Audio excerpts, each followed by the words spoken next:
A lot of people might disagree with this, but someone who I've always felt a bit sorry for and felt bad for is these one-hit wonders.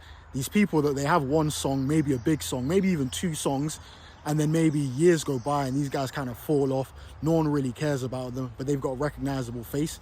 The reason being is that I always imagine, okay, let's say you have a song, the song does well, you get a bit of money from it, you get a buzz for like 6 months to maybe a year period, you can't follow up from that song.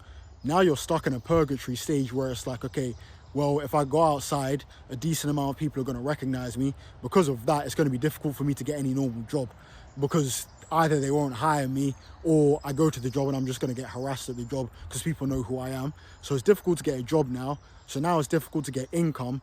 If you're a certain level, if you're a certain stature as well, you might even feel unsafe. You might even need security at certain points, but you don't have the income. So then it just puts you in this weird middle state. And I always feel bad because I see it is that, like, I like to keep calm at all times, right?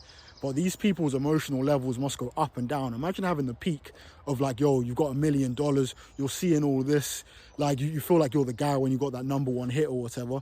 And then imagine years later, like, you got people who are coming up to you saying like, oh my God, are you this person?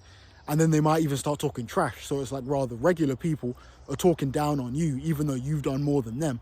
But because you're not popping anymore, they look at you like you're less than.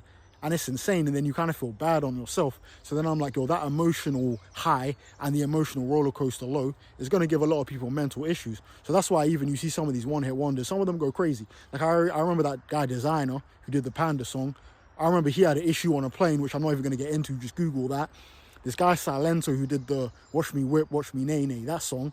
I remember seeing years ago, I don't know if he's in jail now, but I think something happened where he might have like tried to like end his cousin's life or something crazy. And I see all this stuff and I'm just like, yo, mentally, it's tough going from those highs to that lows. So like, shout out to all of these one-hit wonders, man. I do feel bad because you're not famous enough usually to get that money and be able to do shows, but you're too famous to be able to get a normal job. It's a purgatory. So if you do, what I would say is that if you're trying to go into music or something like that, right, if you don't have more than one hit, I would be reluctant, man, because having that one hit is a gift and a curse. And more time, short term, it will be a gift, but long term, it's normally a curse, man, because nowadays in 2025 with social media, you'll get clowned, man. So unless you got more than one big hit or one moment, I wouldn't even put it out. I'm not even gonna lie to you.